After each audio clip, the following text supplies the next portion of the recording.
Het is zondag 24 mei en u kijkt naar een overzicht van het Zeeuwse nieuws van vandaag. Koopzondag in Sluis. Normaal gezien zou je hier over de koppen kunnen lopen, maar met een gesloten Belgische grens is het een stuk rustiger. En moeten de winkels het vooral van de Zeeuwse klanten hebben. Ik kom uit Wilsburg. Wat merkt u nu op deze koopzondag ten opzichte van koopzondagen van vroeger? Ja, het is drastisch stil, hè. Heel drastisch. Vroeger was het onder de mensen dat door de straten, terrassen lopen en nou is het echt enkele mensen. 80% van het winkelend publiek komt uit België. Sluis wordt dus hard getroffen door de dichte grens. Zoals u hier achter mij kan zien is het dus heel kalm. Corona geeft toch een hele zware slag aan winkelstad Sluis. En ook dat de horeca dicht is, dat maakt toch wel dat het heel erg rustig is. In Hulst merken de ondernemers hetzelfde als hun Sluisse collega's. Extra dagen dicht blijven is volgens Jansen geen optie voor de winkeliers. Want dan loop je ook klanten mis. Je merkte wel dat in het begin een paar zaken dicht gingen. En dan hebben we na een week of 2, 3 hebben we dat toch weer opgepakt om dan toch duidelijk naar buiten. Wel iets kortere openingstijden, maar wel 7 op 7 toch nog steeds open. En dat is toch wel heel erg belangrijk. De hoop van de winkeliers is gevestigd op 1 juni. Als de horeca weer open mag, blijft het winkelend publiek misschien weer langer in de stad.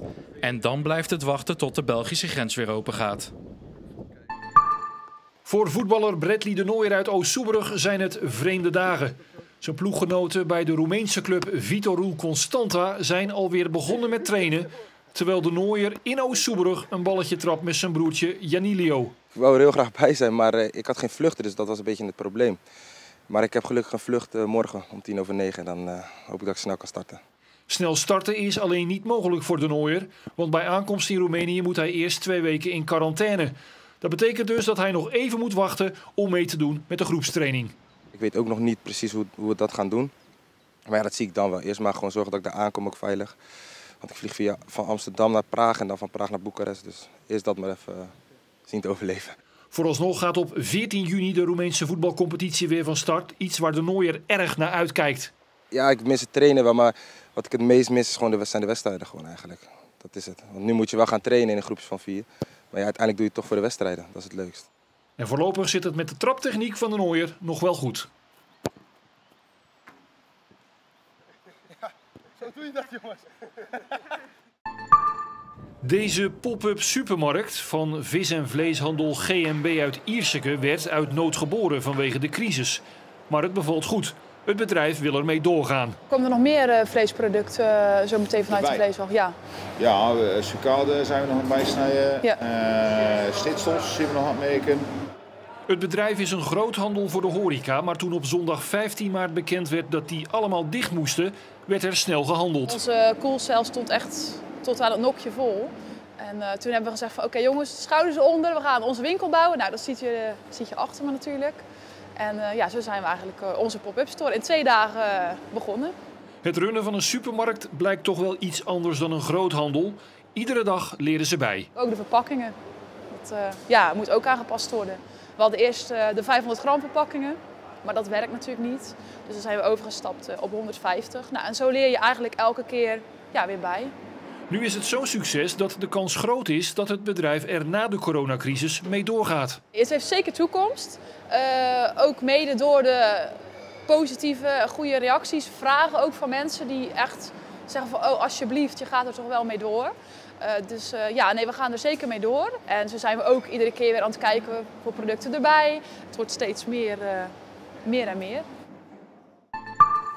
Corona heeft niet alleen het leven van veel bedrijven en werknemers veranderd. Ook veel vrijwilligers kunnen door de beperkingen al tijden hun vertrouwde werk niet doen. Zo ook Corrie Spies, vrijwilliger bij een zorgcentrum in Middelburg. Ze werkte met demente ouderen. Ik mis ze heel erg. Ik ben echt van die mensen gaan houden. Het is gewoon een stukje dat ik denk van, ik ben een stukje armer geworden, lijkt het wel. Corrie geeft de cliënten handmassage. Daarnaast werkt ze met een klankschaal. Als je er overheen gaat en je maakt dan komen er verschillende geluidjes en je ziet mensen ook reageren. Als de zeder is of wat dan ook, krijgt een enorme glimlach. Als er vogelgeluid is, dan kijken ze door het raam van waar komt dat vogeltje vandaan. De een wordt er rustig van, de ander die verkwikt helemaal. Dus ja, dat is een geweldig apparaat. Corrie Spies is een van de 425 vrijwilligers die zich inzetten voor zorgorganisatie Zorgstroom.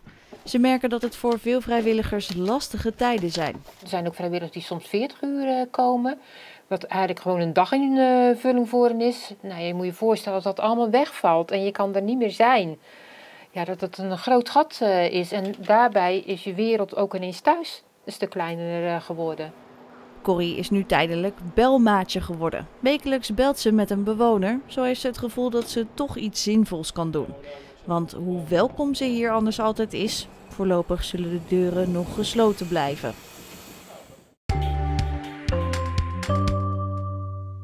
De zon had vandaag kennelijk een pauze, want er waren weinig opklaringen en de lucht was tamelijk grijs en donker. En verspreid viel ook wat regen. Was niet veel, maar het helpt misschien een beetje in de tuin.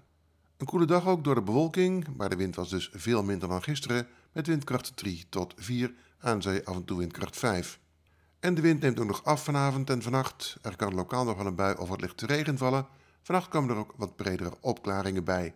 En de minimumtemperatuur is 10 tot 13 graden. Morgen is er een hoge drukgebied tussen Engeland en Nederland en daardoor is er een zwakke tot matige noordwestenwind. Aan zee is het vrij zonnig, zeker in de middag.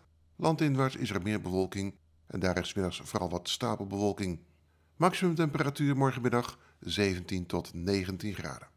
Dinsdag is een zonnige dag en ook daarna is er vrij veel zon, maar woensdag is er tijdelijk meer bewolking. Dinsdag is de graad of 20, daarna is 's middags 18 à 19 graden, maar eind van de week gaat de temperatuur duidelijk omhoog. En tot zover. Hierna volgt Trots op Zeeland. Veel plezier daarbij en voor u nog een fijne avond.